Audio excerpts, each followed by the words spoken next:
बुधवार को मोदी सरकार के दूसरे कार्यकाल का आखिरी आम बजट पेश हुआ। केंद्रीय वित्त मंत्री निर्मला सीतारमण ने 5वीं बार बजट पेश किया। हर साल पेश होने वाले आम बजट पर पूरे देश की नजर रहती है। साथ ही जहां हर कोई इस बजट की तारीफ कर रहा था, तो वहीं गौतम बुद्ध नगर के व्यापारियों से लेकर आम जनता का क्या कुछ कहना है। ऐसे में सेक्टर नोएडा के 49 के व्यापारियों से हमारे संवाददाता ने खास बातचीत की, जहां पर लोगों का कहना है कि इस बजट से उनको निराशा हाथ लगी। और बता दें कि व्यापारियों से लेकर आम बजट में कोई भी अहम फैसला नहीं लिया गया। तो चलिए जानते हैं कि क्या आम लोगों ने इस बजट पर क्या कहा। देखिए हमारी खास रिपोर्ट। वित्त मंत्री निर्मला सीतारमण ने कल 2023 और 24 का जो बजट है वो पेश किया। ऐसे में गौतम बुद्ध नगर के जो व्यापारी हैं, आम जनता है, उस बजट से कितना खुश है, क्योंकि व्यापारियों को कोरोना काल के बाद से ये उम्मीद थी कि जो बजट आएगा उससे व्यापारियों को राहत मिलेगी और उनको आगे भविष्य में बेहतर व्यापार करने के लिए सरकार के द्वारा दिशा दिखाई जाएगी। ऐसे में ये तमाम जो व्यापारी हैं वो यहाँ पे मौजूद हैं और इन लोगों से बात करते हैं कि जो बजट कल आया था उससे आपको क्या उम्मीदें थी और कितना आपकी उम्मीदों पे खरा उतरा ये। भैया 0/0 बजट है ये। हमें 7 लाख की एक जो सब्सिडी दिखाकर स्लैब के अंदर एक झुंझुना दे दिया गया है।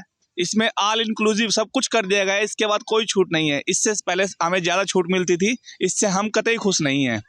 सरकार को बार बार लिखा गया था होम लोन की दरों में जो ब्याज की दर है उसको कम किया जाए, मगर सरकार का कोई ध्यान नहीं है।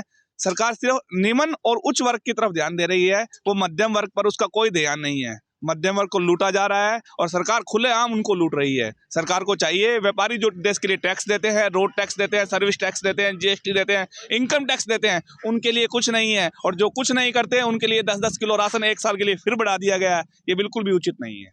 आपको क्या लगता है कि मतलब ये अब जो उच्च जाति के लोग हैं या उच्च लोग हैं उनके लिए ही इस बजट को ध्यान दिया? सरकार सिर्फ और सिर्फ उद्योगपतियों की है और निम्न वर्ग की है, क्योंकि निम्न वर्ग वोट देता है और उच्च वर्ग उन्हें पैसा देता है। मध्यम वर्ग के लिए सरकार बिल्कुल भी काम नहीं कर रही है। व्यापारी बहुत परेशान है। कोरोना ने व्यापारियों को लूट लिया था, मर गए थे, मगर उसके बाद भी व्यापारियों के लिए सरकार ने कोई सूद नहीं ली है। इससे आने वाला समय भारतीय अर्थव्यवस्था के लिए बहुत ही घातक सिद्ध हो सकता है। आपसे बात करेंगे, ये बताइए कि क्या उम्मीदें थी इस बार का जो बजट है, क्योंकि सरकार के जो लोग हैं, तमाम जो एक्सपर्ट्स हैं वो भी वाहवाही लूट रहे हैं। वो कह रहे हैं कि ये बजट जो है वो सबके लिए है। आप लोग गौतम बुद्ध नगर के व्यापारी हैं, आप लोगों को क्या लगता है कितना असर डाल सकता है? असर तो अच्छा डाल सकता था, लेकिन इन्होंने ढंग से वर्किंग नहीं करी। व्यापारियों के हित में नहीं सोचा इन्होंने। इन्हें करना चाहिए था एमएसएमई के अंतर्गत में व्यापारियों को 10 लाख तक का फ्री ऑफ कॉस्ट बीमा लोन देना चाहिए था, और लोन को ब्याज जो है उसमें 2 साल की सब्सिडी देनी चाहिए थी। कोरोना काल के व्यापारी इतना ज़्यादा मरा हुआ है, उसके बाद भी हम लोग जीएसटी दे रहे हैं, इनकम टैक्स दे रहे हैं, सर्विस टैक्स दे रहे हैं, सेल टैक्स दे रहे हैं, सारे टैक्स पे कर रहे हैं। उसके बाद गवर्नमेंट का छोटे व्यापारियों के प्रति जो है ऑनलाइन पे ध्यान है और उच्च व्यापारियों पर ध्यान है।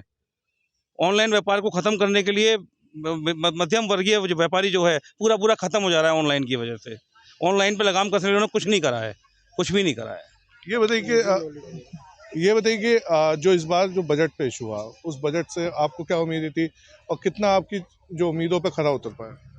हमें उम्मीदें थी कि क्या नाम व्यापारियों के बारे में सोचेंगे, पर कुछ भी नहीं करा। सिर्फ 7 लाख का वही बताया कि इनकम टैक्स का छूट दी गई है, और क्या नाम है ऑनलाइन के लिए भी कुछ भी नहीं करा गया। और देखा जाए तो बाहर के देशों में ऑनलाइन विकलांगों के लिए शुरू करा था कि वो जाए, जो नहीं जा सकते वहाँ पे जाके शॉपिंग कर ले ऑनलाइन के थ्रू, पर ये भारत में बढ़ावा दिए जा रहे हैं। इससे बिल्कुल व्यापार खत्म हो पड़ा है। आम आदमी के तौर पे आप क्या सोचते हैं कि बजट का कोई फायदा हुआ आपको? कल आपने देखा होगा बजट का कोई फायदा नहीं है। और हम लोग क्या चाहते हैं, बिजनेस की सुरक्षा चाहते हैं। सरकार क्या होता है, बिजनेस पे ही सारा खूब ध्यान देती है, बट हम आगे जो चेन चलाते हैं, जिसको माल हम उधार देते हैं या चेक पे देते हैं या एक एडवांस पे देते हैं, उसमें क्या होता है, चेक जैसे हमने सरकार ने चेक दे दिया, हमने व्यापारी ने, वो चेक पास नहीं हो रहा है, हम कोर्ट में जाए 2-2 साल लग जाते हैं। तो उसके भी सरकार को एक नया कानून लाना चाहिए। अगर 1-2 बार चेक रिटर्न हो गया तो उसको जल्दी से जल्दी 1-2 महीनों में हमारे को भी कुछ मिलना चाहिए। मार्जिन तो सारा खत्म हो गया है और चेक पे माल दे रहे 1-2% पे काम कर रहे हैं, वो भी रिटर्न हो जाता है, कोई मतलब नहीं है। इसे हम बजट से खुश नहीं है। बजट से आप लोग खुश नहीं है। आपसे ये मैं जानना चाहता हूँ, आपको क्या उम्मीद थी, क्या होना चाहिए था? क्योंकि कोरोना के बाद से अब बजट आया था, व्यापारी एक उम्मीद लगा के बैठे, क्या उम्मीद लेके बैठे थे आप?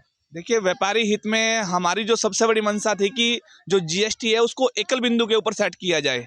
एक बिंदु यानी कि एक ही टैक्स हो, चाहे वो 10% हो, चाहे वो 12 हो, चाहे वो 18 हो, मगर सरकार इस ओर बिल्कुल ध्यान नहीं दे रही है, क्योंकि वो निम्न वर्ग को और उच्च वर्ग को फायदा देना चाहती है और मध्यम वर्ग को लूटना चाहती है। अगर एक ही जैसा टैक्स हो तो हमें काम करने में आसानी होगी, बिल काटने में आसानी होगी, व्यापार करने में आसानी होगी।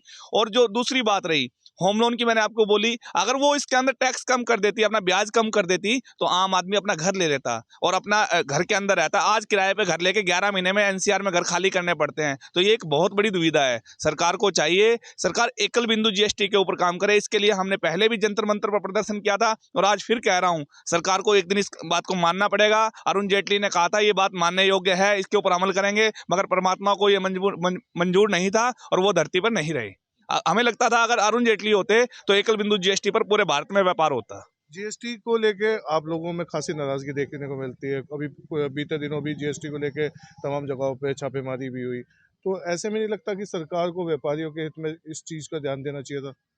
देखिए, सरकार और व्यापारी आपस में भाई का एक रूप में काम करेंगे तो हम इस व्यापार को और अर्थव्यवस्था को आगे बढ़ाएंगे, मगर सरकार व्यापारी को हमेशा ही लूटना चाहती है। मैं जो लगातार बोल रहा हूँ, इस बजट ने तो हमें इतना निराश किया है जिसकी कोई लिमिट नहीं है। एक बार खुशी हुई कि 7 लाख, मगर जब उसके टर्म्स खुले तो वो उससे भी ज़्यादा घातक है जो पहले था। हम पहले वाले इनकम टैक्स स्लैब से ही काम करना चाहेंगे और जीएसटी के अंदर अगर सरकार थोड़ा सा भी साथ देगी तो व्यापारी टैक्स देने के लिए पूरा तैयार है, मगर सरकार को हाथ से हाथ मिलाकर काम करना पड़ेगा। तानाशाही बिल्कुल बंद करनी पड़ेगी। अधिकारी बाजार में आते हैं तो व्यापारी नाराज होते हैं, अपने शटर डाउन कर देते हैं। क्यों? क्योंकि दोस्ताना माहौल नहीं है। सरकार चाहती है कि ये डर के रहें, मगर व्यापारी अब डर के नहीं रहेगा। लोग तो कहते हैं कि व्यापारियों की सरकार है, ये जितने व्यापारी हैं वो वोट देते हैं बीजेपी को, उनकी सरकार है।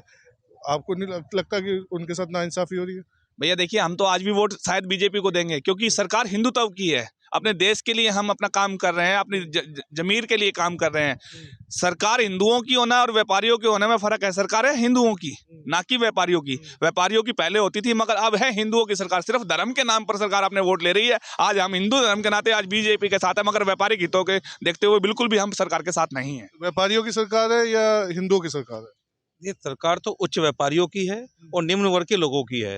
व्यापारी तो इनका एक तरह से बटुआ है, उनका पर्स है कि जो से पैसे निकालने हैं और खर्च करने हैं। हम लोग जो टैक्स देते हैं उसमें ये आज की डेट में इतना मोटा राशन बांट रहे हैं, मकान बना रहे हैं। क्यों बना रहे हैं? अपने पार्टी फंड से बनाएं, मेहनत करने दो, अब उन्हें मेहनत करने दो। आदमी को आप एक आदमी को 10 किलो राशन अगर आप दे रहे हो तो क्यों काम करने जाएगा?